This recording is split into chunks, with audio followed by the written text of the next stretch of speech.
Okay, so let's start talking about religious trauma and what it is and how it gets created, and talk about some of the reasons why some of us feel so traumatized by our religion and other people don't.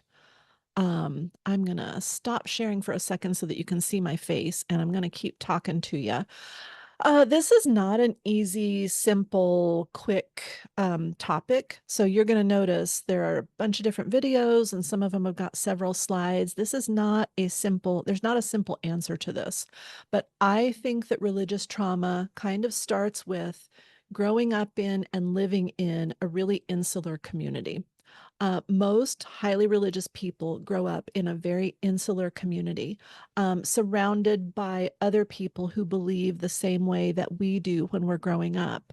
And so you may have teachers that share your religious beliefs. You've probably got extended family that share your religious beliefs. You might even have judges in the town where you grew up, and librarians and school bus drivers, like any number of layers of community around you.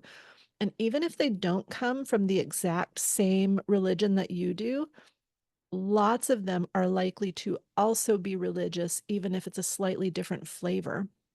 Now, having a shared community based around shared values can be a really wonderful thing. There's a certain amount of safety in it. When I was a teenager, I really chafed against having all of this insular community around me in some ways, because I felt like everybody knew my business and all the grown-ups were invested in making sure that I grew up in just the right way and did all of the right things.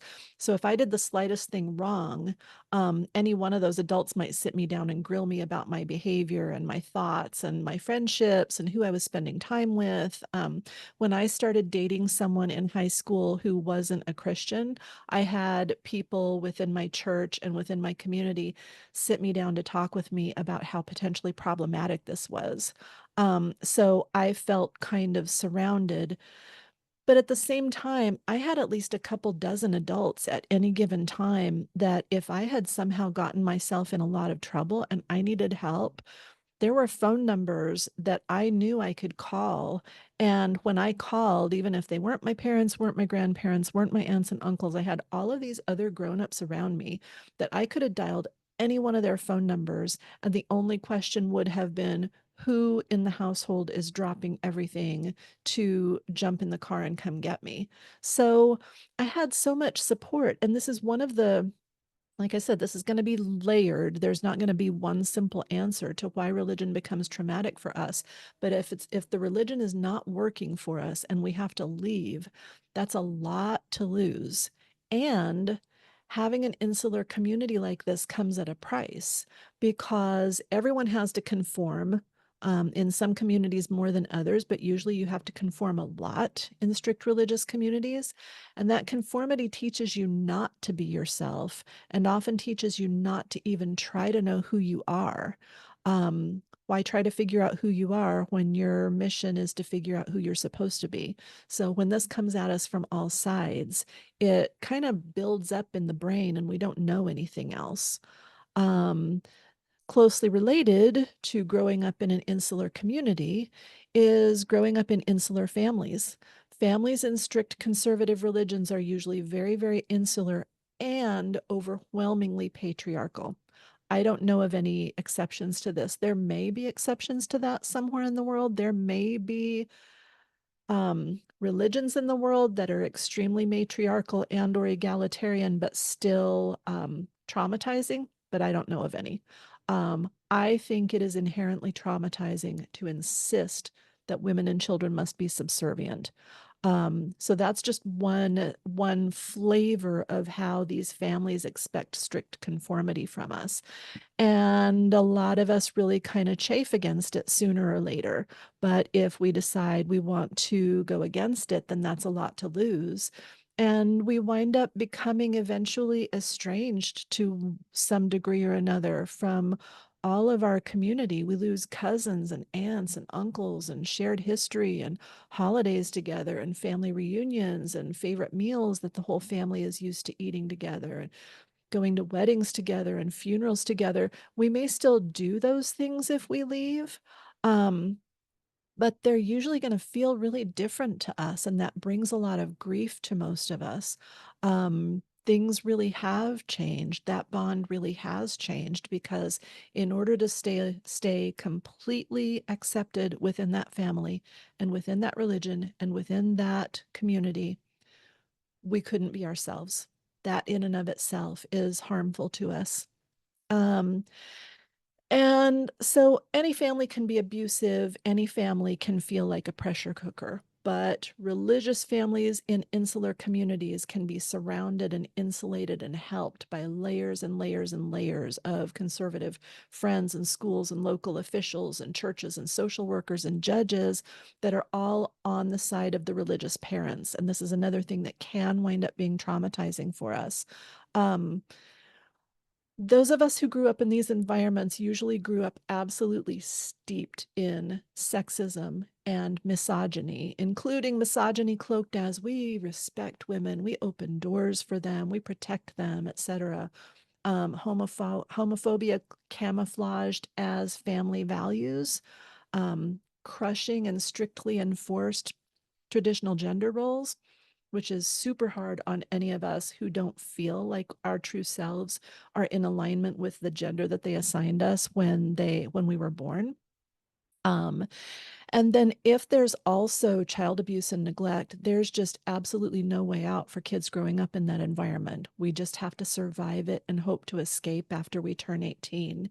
It becomes a real uh it's a thing. I'm having trouble finding my words right now, but it's a thing because our entire upbringing, if we grew up in that way, was was ruled by this religion, dictated by this religion. It's just a really big deal if we are growing up immersed in it, and then if we decide that we need to leave. It's just really tough.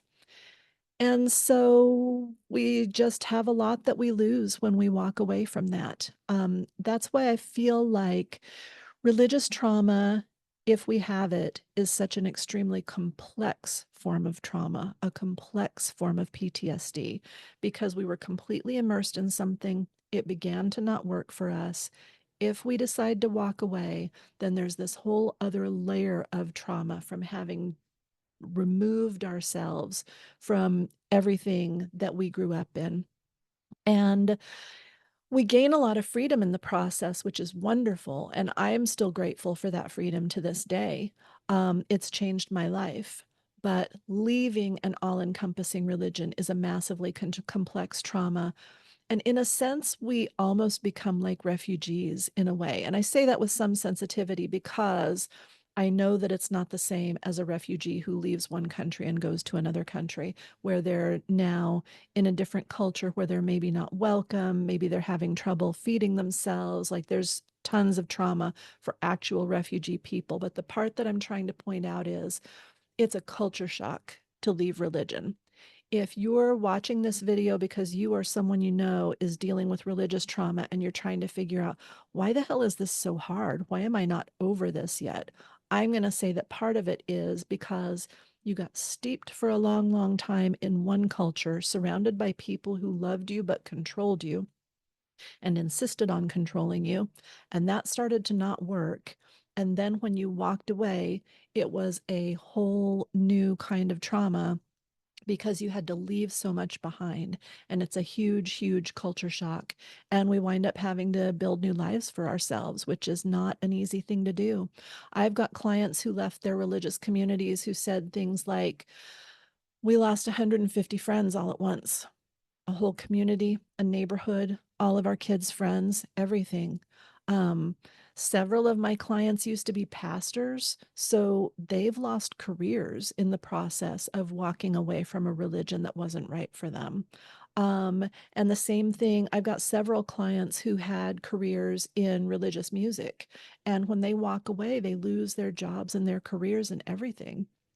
But even if you didn't walk away from a career, having that much change between you and your family, excuse me, the friends that you grew up with, it's just a big, messy, complicated rupture. And speaking of music, gosh, every time I start to talk about this, I start to tear up just a little bit. Um, a few months ago, one of my great aunts died, and she was a wonderful, wonderful person, and she was in her 90s, and like we just loved her so much, and she was a really, really kind person. Um, Sorry, I'm getting a little emotional, but I'm just going to have to go with it and let myself feel it as I try to talk. So she was in her 90s and we were sad to see her go, but at the same time, grateful that she'd been able to live such a long and really, really loving life.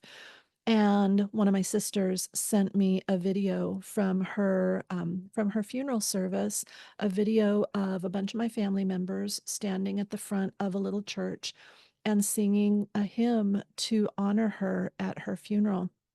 And this was a hymn that I had probably not heard even once since I was 16 years old. Not one that had been used in a movie or something else since then. Like I had not thought about this hymn in literally decades. And as soon as they started singing it, I remembered every single word of that song. A new phrase would start, and I would think, oh, I don't know it from here. Oh, wait, yep, I do too know it. I knew every single word of that song. When we walk away from music and people and a worldview that we can no longer believe in part because it was super harmful to us, especially for those of us who are queer and or transgender, but really for anybody. That is so hurtful. We walk away from the music and we walk away to some extent from the people who taught us the music, and that hurts. If you're finding that you feel like you've got a history of religious trauma and that you can't figure out why you're not over it yet, I can tell you a couple hundred reasons why you're not over it yet. You can keep processing it. It is absolutely something that you can grow through and continue to gain freedom. But if you're finding that it was problematic for you and you don't know why, I'm just going to tell you I could give you hundreds of reasons why, and they're valid reasons. And this is a hard thing to deal with. And I just hope that one way or the other you keep going with it and get the help that you need because this is well worth doing. And in just a second, we're going to move on and talk about a whole bunch more reasons why this is a difficult thing. We're going to do that in the section called Thorny Traits, Massive Strengths, and How We Can Heal. Hey, a really quick note that I'm going to tack on to the end of a few of these videos. If you think that you might like to work with me one-on-one, then you might want more information about that. You can either look for the last video in this series, which I'm literally just going to call How to Work with Me, or you can go to my website and find out more about how I do this. I do all of my coaching on Zoom, so you can be any place in the world, doesn't matter where you are.